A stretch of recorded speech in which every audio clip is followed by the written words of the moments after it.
श्री भगवान बोले, तुझ दोष दृष्ट रहित भक्त के लिए इस परम गोपनीय विज्ञान सहित ज्ञान को पुनः भली भांति कहूंगा, जिसको जानकर तू दुख रूप संसार से मुक्त हो जाएगा। यह विज्ञान सहित ज्ञान सब विद्याओं का राजा, सब गोपनीयों का राजा, अति पवित्र, अति उत्तम, प्रत्यक्ष फल वाला, धर्मयुक्त, साधन करने में बड़ा सुगम और अविनाशी है। हे परंतप, इस उपयुक्त धर्म में श्रद्धारहित पुरुष मुझको न प्राप्त होकर मृत्यु रूप संसार चक्र में भ्रमण करते रहते हैं। मुझ निराकार परमात्मा से यह सब जगत जल से बर्फ के सदृश परिपूर्ण है और सब भूत मेरे अंतर्गत संकल्प के आधार स्थित हैं, किंतु वास्तव में मैं उनमें स्थित नहीं हूँ। वे सब भूत मुझ में स्थित नहीं हैं, किंतु मेरी ईश्वरीय योग शक्ति को देख कि भूतों का धारण पोषण करने वाला और भूतों को उत्पन्न करने वाला भी मेरा आत्मा वास्तव में भूतों में स्थित नहीं है। जैसे आकाश से उत्पन्न सर्वत्र विचरने वाला महान वायु सदा आकाश में ही स्थित है, वैसे ही मेरे संकल्प द्वारा उत्पन्न होने से संपूर्ण भूत मुझ में स्थित हैं, ऐसा जान। हे अर्जुन, कल्पों के अंत में सब भूत मेरी प्रकृति को प्राप्त होते हैं, अर्थात प्रकृति में लीन होते हैं, और कल्पों के आदि में उनको मैं फिर रचता हूँ।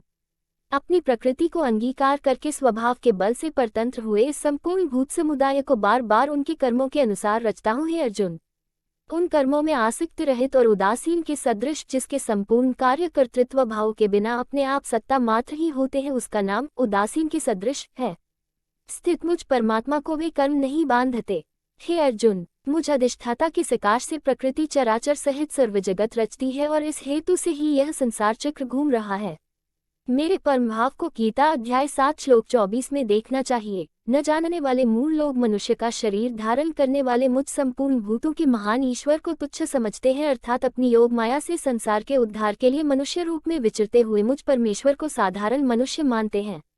वे व्यर्थ आशा, व्यर्थ कर्म और व्यर्थ ज्ञान वाले विक्षिप्त चित्त अज्ञानी जन राक्षसी, आसुरी और मोहिनी प्रकृति को, जिसको आसुरी संपदा के नाम से विस्तार पूर्वक भगवान ने गीता अध्याय 16 श्लोक 4 तथा श्लोक 7 से 21 तक में कहा है, ही धारण किए रहते हैं। परंतु हे कुंती पुत्र, दैवी प्रकृति के इसका विस्तार पूर्वक वर्णन गीता अध्याय 16 श्लोक से 3 तक में देखना चाहिए। आश्रित महात्माजन मुझको सब भूतों का सनातन कारण और नाशरहित अक्षर स्वरूप जानकर अनन्य मन से युक्त होकर निरंतर भजते हैं।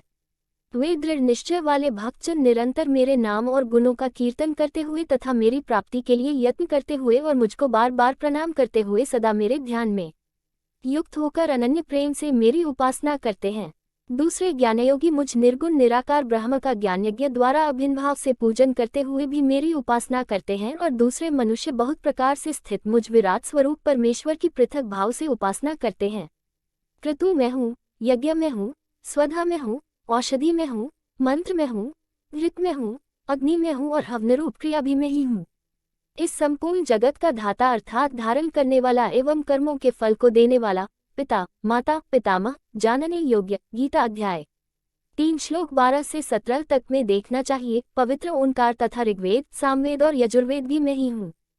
होने योग्य परम धाम, भरण पोषण करने वाला, सबका स्वामी, शुभाशुभ का देखने वाला, सबका वासस्थान, शरण लेने योग्य, प्रत्युपकार न चाहकर हित करने वाला, सबकी उत्पत्ति प्रलय का हेतु, स्थिति का आधार, निधान, प्रलय काल में संपूर्ण भूत सूक्ष्म रूप से जिसमें लय होते हैं उसका नाम निधान है, और अविनाशी कारण भी मैं ही हूँ। मैं ही सूर्य रूप से तपता हूँ, वर्षा का आकर्षण करता हूँ और उसे बरसाता हूँ। हे अर्जुन, मैं ही अमृत और मृत्यु हूँ और सतसत भी मैं ही हूँ। तीनों वेदों में विधान किए हुए सकौम कर्मों को करने वाले, सोम रस को पीने वाले, पापरहित पुरुष यहाँ स्वर्ग प्राप्ति के प्रतिबंधक देव ऋण रूप पाप से पवित्र होना समझना चाहिए। मुझको यज्ञों के द्वारा पूजकर स्वर्ग की प्राप्ति चाहते हैं। वे पुरुष अपने पुण्यों के फलरूप स्वर्गलोक को प्राप्त होकर स्वर्ग में दिव्य देवताओं के भोगों को भोगते हैं। वे उस विशाल स्वर्गलोक को भोगकर पुण्य क्षीण होने पर मृत्युलोक को प्राप्त होते हैं। इस प्रकार स्वर्ग के साधन रूप तीनों वेदों में कहे हुए सकाम कर्म का आश्रय लेने वाले और भोगों की कामना वाले पुरुष बार बार आवागमन को प्राप्त होते हैं, अर्थात पुण्य के प्रभाव से स्वर्ग में जाते हैं और पुण्य क्षीण होने पर मृत्युलोक में आते हैं। जो अनन्य प्रेमी भक्तजन मुझ परमेश्वर को निरंतर चिंतन करते हुए निष्काम भाव से भजते हैं, उन नित्य निरंतर मेरा चिंतन करने वाले पुरुषों का योगक्षेम भगवत स्वरूप की प्राप्ति का नाम योग है, और भगवत प्राप्ति के निमित्त किए हुए साधन की रक्षा का नाम क्षेम है, मैं स्वयं प्राप्त कर देता हूँ। हे अर्जुन, यद्यपि श्रद्धा से युक्त जो सकौम भक्त दूसरे देवताओं को पूजते हैं, वे भी मुझको ही पूजते हैं, किंतु उनका वह पूजन अविधिपूर्वक अर्थात अज्ञानपूर्वक है। क्योंकि संपूर्ण यज्ञों का भोक्ता और स्वामी भी मैं ही हूँ, परंतु वे मुझ परमेश्वर को तत्व से नहीं जानते, इसी से गिरते हैं अर्थात पुनर्जन्म को प्राप्त होते हैं। देवताओं को पूजने वाले देवताओं को प्राप्त होते हैं, पितरों को पूजने वाले पितरों को प्राप्त होते हैं, भूतों को पूजने वाले भूतों को प्राप्त होते हैं और मेरा पूजन करने वाले भक्त मुझको ही प्राप्त होते हैं।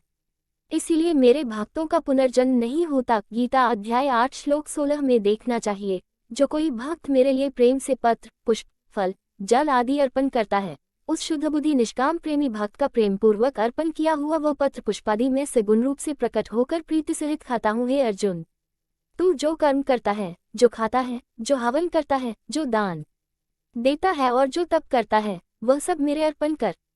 प्रकार जिसमें समस्त कर्म मुझ भगवान के अर्पण होते हैं, ऐसे संन्यास योग से युक्त चित्त वाला तू शुभाशुभ फलरूप कर्म बंधन से मुक्त हो जाएगा और उनसे मुक्त होकर मुझको ही प्राप्त होगा। मैं सब भूतों में समभाव से व्यापक हूँ, न कोई मेरा अप्रिय है और न प्रिय है, परंतु जो भक्त मुझको प्रेम से भजते हैं वे मुझ में हैं और मैं भी उनमें प्रत्यक्ष प्रकट। जैसे सूक्ष्म रूप से सब जगह व्यापक हुआ भी अग्नि साधनों द्वारा प्रकट करने से ही प्रत्यक्ष होता है, वैसे ही सब जगह स्थित हुआ भी परमेश्वर भक्ति से भजने वाले के ही अंतःकरण में प्रत्यक्ष रूप से प्रकट होता है। यदि कोई अतिशय दुराचारी भी अनन्य भाव से मेरा भक्त होकर मुझको भजता है तो वह साधु ही मानने योग्य है, क्योंकि वही यथार्थ निश्चय वाला है। अर्थात उसने भली भांति निश्चय कर लिया है कि परमेश्वर के भजन के समान अन्य कुछ भी नहीं है।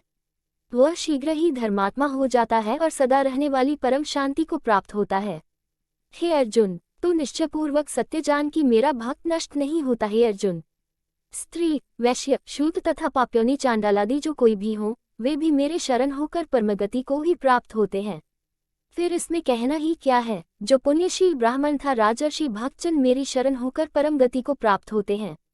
इसलिए तू सुख रहित और क्षणभंगुर इस मनुष्य शरीर को प्राप्त होकर निरंतर मेरा ही भजन कर मुझ में मन वाला हो, मेरा भक्त बन, मेरा पूजन करने वाला हो, मुझको प्रणाम कर। इस प्रकार आत्मा को मुझ में नियुक्त करके मेरे परायण होकर तू मुझको ही प्राप्त होगा।